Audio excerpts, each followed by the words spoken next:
So it's August 23rd almost as I'm recording this, and we pretty much know that two big things in the photography market. The one is, of course, the DJI's latest Mavic 2 Pro, and who cares about drones, right?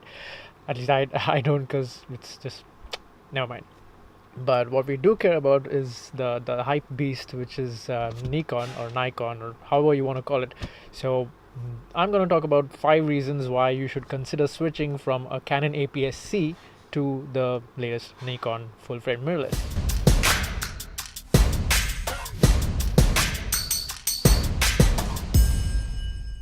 Right, so a lot of us are probably shooting APS-C, and if you're watching this video on YouTube, most likely you're either using a Sony or a Canon or a Panasonic. Well, most of us. So, being that Canon is pretty much the leader in APS-C market, in the APS-C space, I'm sure with this humongous amount of marketing that Nikon, just forgive me, I'll probably switch back and forth between those two. The fact that there's so much of hype going on about this, you've probably seen the images of the two bodies already, the Z6 and the Z7. Now, here are 5 reasons why we should consider switching. Number one, I've been shooting APS-C since about 2 years with my Canon 70-2 and the 80D, but even before that, I've always been on Canon APS-C.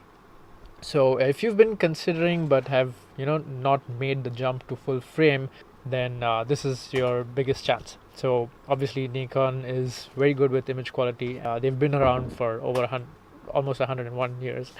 You could choose either the Z7. I think the Z7 is the one with the 45 megapixels, so either the 45 or the 24. If you're on a current generation Canon APS-C, you're probably using a 24 point something megapixel sensor. If not, you're like the 70 Mark II is a 20 megapixel, or an older model like the 60D is an 18 megapixel. So now is a good chance when it comes to the megapixels. Number two, 4K full frame. I mean, most likely it's going to be a full readout of the sensor, just like the D850. So you're going to get 4K, proper full frame 4K, not even a crop on a crop like the EOS M50 or even the M5, which doesn't have 4K. But anyway, so number four, the other big name in mirrorless is, of course, Sony.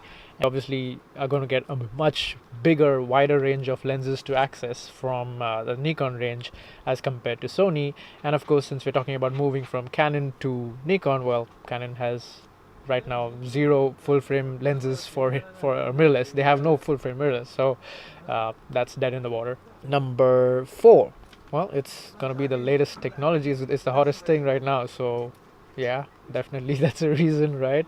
And well, of course, if you consider even details of technology, like in comparison to Canon, if you're watching this, you already know why there's so much of backlash against Canon, and why their whole well, it seems to me and to a lot of people that their whole business sense is prolonging the innovation so that people can stick in that market. Because in 2 years that I've been with Canon, I've grown to build up my lens collection. That's what happens with most people who are serious enthusiasts or professionals. So what happens is you end up investing in glass, and then by the time you're 2 or 3 years in, and you're like, no, I've invested so much in glass, this is probably not the right time to consider switching, and I won't get as much money if I sell them. What was the point I was trying to make? Okay, so anyway, so that's basically Canon's business model as it appears to be. But now would probably be the best time for you to make a move from APS-C to full frame. So you can still consider selling off your gear, because there is, of course, a lot of people who want to buy into APS-C, and if you're on a Canon, you obviously get good resale value.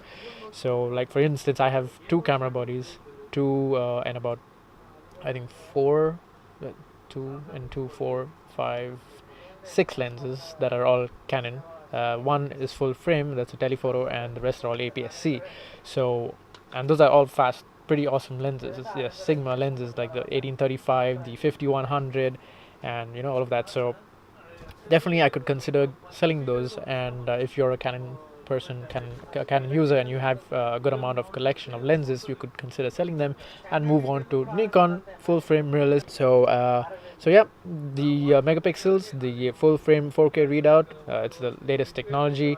Definitely you'll get a wider lens selection as compared to Sony, and Canon has no mirrorless full frame right now, so that's the other point. And well, like I said, it is the hottest thing right now, so that's where I'll leave it. That's about it.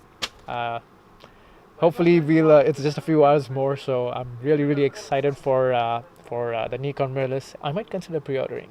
How about you? Let me know in the comments below, and if you enjoyed this video, just let me know. It would be really awesome. Thank you so much for your time, and hope to see you in the next one.